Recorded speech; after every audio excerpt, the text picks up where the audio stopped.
तो आज के वीडियो में हम सीखेंगे भौतिकी के अंतर्गत यांत्रिकी के बारे में। और यांत्रिकी के बारे में आप सबको पता होगा कि भौतिक विज्ञान की वह शाखा जिसके अंतर्गत गति एवं गति के कारणों का अध्ययन करते हैं यांत्रिकी या मैकेनिक्स कहलाता है। और मैकेनिक्स की दो शाखाएं होती हैं जहां पे आप पढ़ते हैं गति विज्ञान और शुद्ध गति की। तो आज की वीडियो में हम खास तौर पे पढ़ेंगे एक स्पेशल क्लास मात्रक और बीमीय सूत्र के ऊपर। तो चलिए वीडियो को बड़ा ना करते हुए स्टार्ट करते हैं।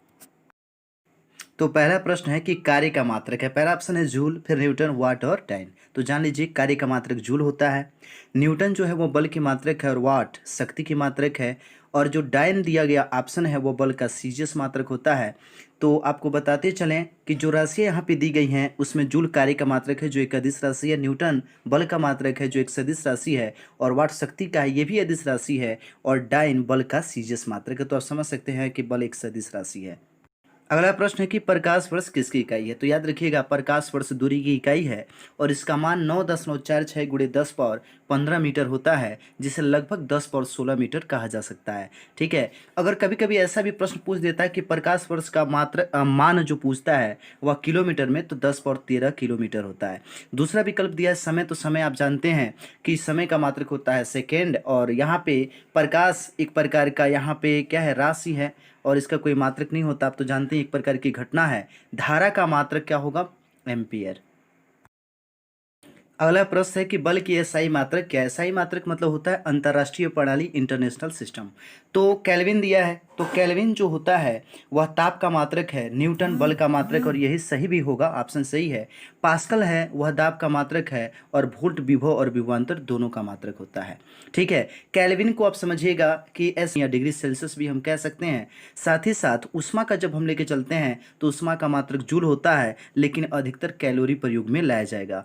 अब देखिए बल का जो एसआई मात्रक है वो क्या है आपका, न्यूटन, लेकिन सीजीएस मात्रक डाइन होता है, और 1 न्यूटन बराबर 10 पावर 5 डाइन होता है। कुछ अन्य जानकारियां भी आपको बताते चलें, जैसे उच्च वेग का मात्रक मैक होता है। तरंगदैर्घ्य वास्तव में दो माध्यमों के कणों के बीच की दूरी होती है, तो इसका मात्रक मीटर होगा। और तरंगदैर्घ्य का उच्चतम मान आयाम कहलाता है, उसका भी मात्रक मीटर होगा। दाब का मात्रक होता है पास्कल। और एक और चीज़ जान लीजिए कि दाब का एक अन्य मात्रक आपको पढ़ाया जाता है बार, और एक बार लगभग 10 पावर 5 पास्कल के बराबर होता है। ऊर्जा का मात्रक होगा जूल, और ऊर्जा का जो सीजीएस मात्रक होता है वह होता है अर्ग। 1 जूल बराबर 10 पावर 7 अर्ग होता है। ठीक है, आवेश का मात्रक होगा कूलाम। पदार्थ की आणविक मात्रा का मात्रक होता है मोल, और इससे भी याद रखिएगा कि पदार्थ की आणविक मात्रा एक मूल राशि है और मूल एक मूल मात्रक है। ठीक है, कभी कभी ऑप्शन में ऐसे क्वेश्चन दे देता है। अगला प्रश्न है निम्नलिखित में से समय का मात्रक नहीं है। तो हमने आपको पहले ही बताया है कि प्रकाश वर्ष दूरी का मात्रक है, समय का नहीं, और इसकी वैल्यू 10 पावर 16 मीटर लगभग होता है। तो यहाँ आपका ऑप्शन हो जाएगा प्रकाश वर्ष। अगला प्रश्न है कि पारसिक की इकाई है। तो आपको पहले भी हम बता चुके हैं कि पारसिक दूरी का सबसे बड़ा मात्रक है, और ये लगभग प्रकाश वर्ष का 3 गुना होता है। यहाँ पे जो दी गई है तो पहला दूरी ऑप्शन सही है, समय का मात्रक हो जाएगा सेकंड। प्रकाश की चमक या प्रकाश की जो तीव्रता होती है तो याद रखिएगा ल्यूमेन होता है। चुंबकीय बल, ये संसार का कोई भी बल हो सभी का मात्रक न्यूटन होता है। ठीक है, और बल एक सदिश राशि है। अगला प्रश्न है ल्यूमेन किसका इकाई है। तो ज्योति तीव्रता दिया है, ज्योति तीव्रता का मात्रक होता है कैंडिला, जो कि एक एसआई मात्रक है। याद रखिएगा ज्योति तीव्रता एक एसआई मात्रक है। ज्योति फ्लक्स का मात्रक होता है ल्यूमेन। तीसरा ऑप्शन दिया है उपयुक्त दोनों, और इनमें से कोई नहीं। तो आंसर आपका होगा बी, ज्योति फ्लक्स का मात्रक होगा ल्यूमेन। कुछ अन्य जानकारी देखिए, जैसे ध्वनि की प्रबलता का मात्रक डेसिबल होता है। अश्व शक्ति वास्तव में शक्ति की ही एक इकाई है जिसका मान 746 वाट होता है, यानी एक अश्व शक्ति बराबर 746 वाट होता है। समुद्री मील जो है वह नौ संचालन में दूरी की इकाई है, यानी दूरी का ही मात्रक है। और सेल्सियस जो है वह ताप की इकाई है। ताप के अन्य मात्रक भी आपको पढ़ाए जाते हैं, जैसे फ़ारेनहाइट और केल्विन भी पढ़ाया जाता है, साथ ही में र्यूमर। तो 4 आपके पैमाने पढ़ाए जाते हैं, सेल्सियस, फ़ारेनहाइट, र्यूमर और केल्विन, जिसमें केल्विन को हम परम पैमाना भी कहते हैं और उसे परम शून्य पैमाना भी कहा जाता है। अगला प्रश्न है लेंस की शक्ति की इकाई क्या है। तो पहले दिया है वाट, तो ये आपका सिर्फ शक्ति की इकाई होती है। और यहाँ जो दिया है डायोप्टर, वह लेंस की शक्ति का मात्रक है। वास्तव में प्रति मीटर को ही डायोप्टर कहा जाता है, ठीक है। और यहाँ जो मीटर दिया है आपको पता है ये लंबाई का मात्रक है और पास्कल दाब का मात्रक है। अगला प्रश्न है हर्ट्ज मात्रक है। तो पहले दिया है आयाम, तो आयाम का मात्रक मीटर होता है, तरंगदैर्घ्य का भी मात्रक मीटर होता है, आवृत्ति का मात्रक होता है हर्ट्ज। याद रखिएगा प्रति सेकंड को ही हर्ट्ज कहा जाता है, प्रति सेकंड को हम क्या कहते हैं हर्ट्ज। इसके अन्य मात्रक आपको पढ़ाए जाते हैं जैसे मेगा हर्ट्ज, गीगा हर्ट्ज। आपने देखा होगा कि रेडियो वगैरह पर ये चीज़ें अंकित रहती हैं, MSZ SZ ये चीज़ों से प्रदर्शित किया जाता है। अगला प्रश्न है कि विद्युत धारा की इकाई है। तो विद्युत धारा एक मूल राशि है, इसका मात्रक एम्पियर होता है। ओम जो है वह रेजिस्टेंस यानी कि प्रतिरोध का मात्रक है। वोल्ट आपके विभव या आप कह सकते हैं विभवांतर का मात्रक है। कूलाम आवेश का मात्रक होता है। अब देखिए एम्पियर, ओम, वोल्ट और कूलाम ये चारों जो चीज़ें दिखाई जा रही हैं आपको, ये विद्युत धारा, प्रतिरोध, विभव और आवेश के मात्रक हैं, लेकिन ये चारों भौतिक राशियाँ अदिश राशियाँ हैं, ठीक है।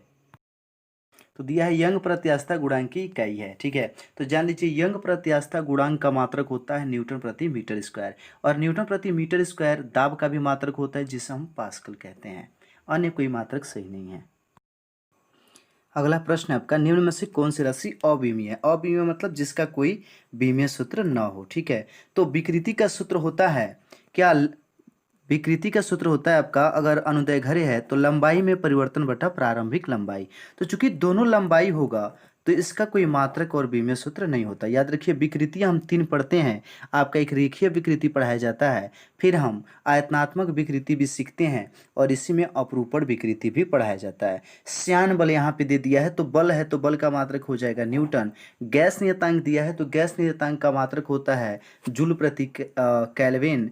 और उसके बाद से आपका आता है प्लांक नियतांक, तो प्लांक नियतांक का मात्रक होता है जूल इंटू सेकेंड।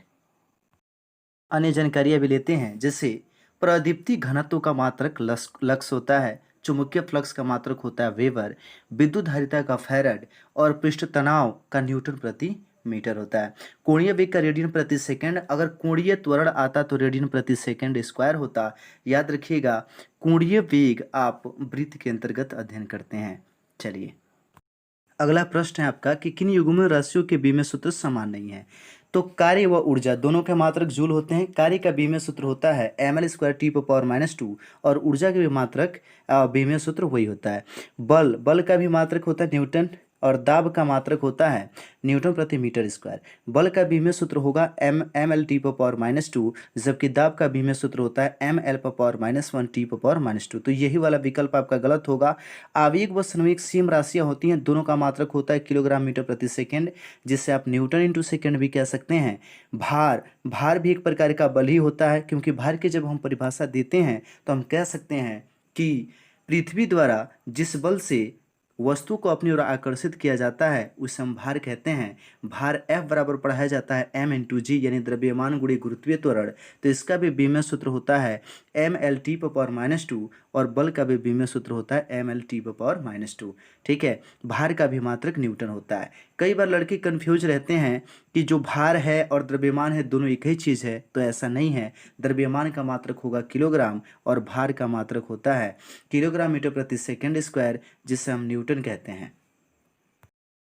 तो अगला प्रश्न है कि कौन सी राशि सदिश नहीं है। तो संवेग एक सदिश राशि है, इसका मात्रक न्यूटन इंटू सेकेंड होता है। कोणीय वेग भी एक सदिश राशि, इसका मात्रक रेडियन प्रति सेकेंड होता है। वेग भी एक सदिश राशि है, इसका मात्रक मीटर प्रति सेकेंड होता है, जबकि द्रव्यमान एक अदिश राशि है। अब जान लीजिए कोणीय वेग कुछ विशेष शर्तों पे अदिश भी हो सकता है, ध्यान रखेंगे इस चीज का, ठीक है। अगला प्रश्न है कि अदिश राशि है ऊर्जा, बल, आघूर्ण, संवेग और सभी। तो ऊर्जा एक अदिश राशि है, इसका मात्रक जूल होता है, विमीय सूत्र होता है ml²T⁻⁻2। बल आघूर्ण एक सदिश राशि है, इसका मात्रक होता है न्यूटन इंटू मीटर और याद रखिएगा विमीय सूत्र इसका होगा ml²T⁻⁻2। संवेग एक सदिश राशि, इसका मात्रक होता है न्यूटन इंटू मीटर, कभी कभी किलोग्राम मीटर प्रति सेकंड भी देता है और इसका विमीय सूत्र होता है ml/T⁻⁻1।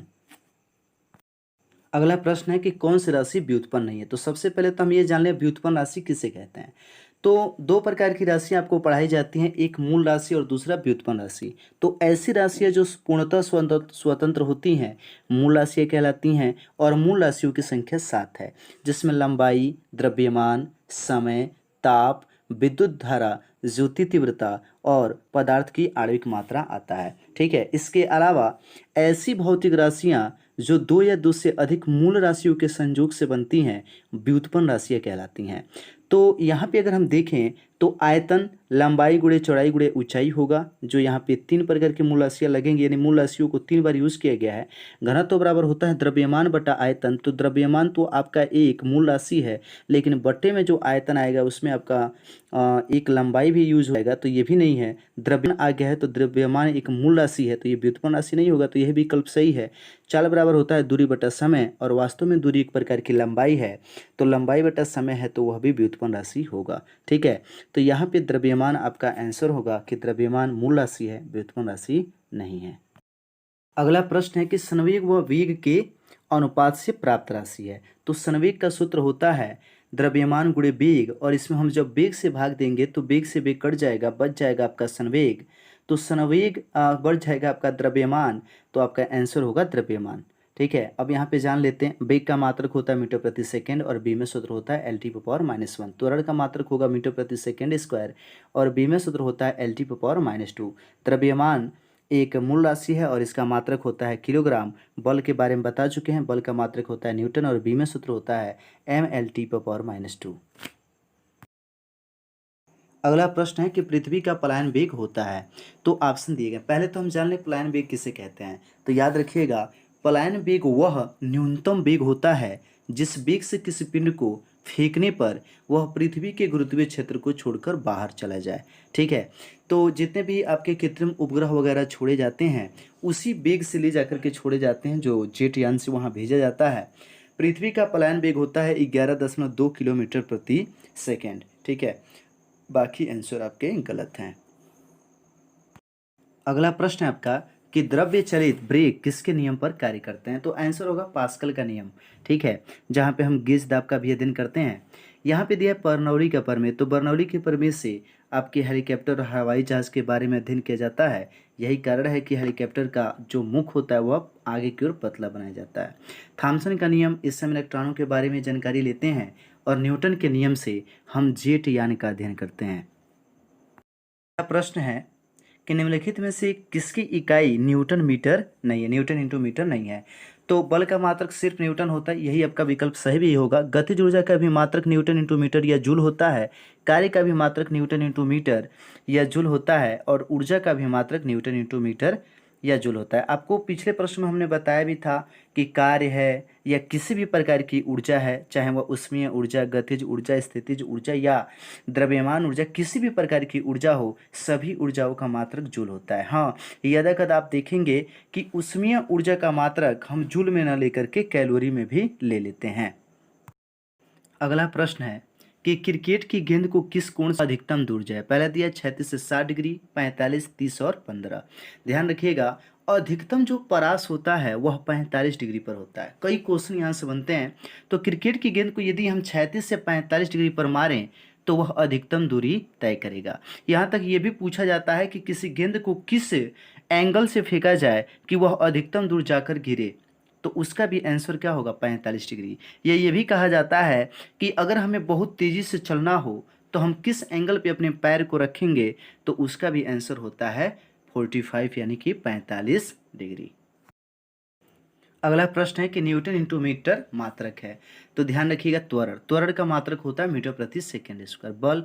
बल का मात्रक होता है किलोग्राम मीटर प्रति सेकंड स्क्वायर, जिसे हम न्यूटन कहते हैं। शक्ति का मात्रक होता है जूल प्रति सेकंड, और ऊर्जा का मात्रक होता है न्यूटन इंटू मीटर। तो आपका आंसर होगा ऊर्जा।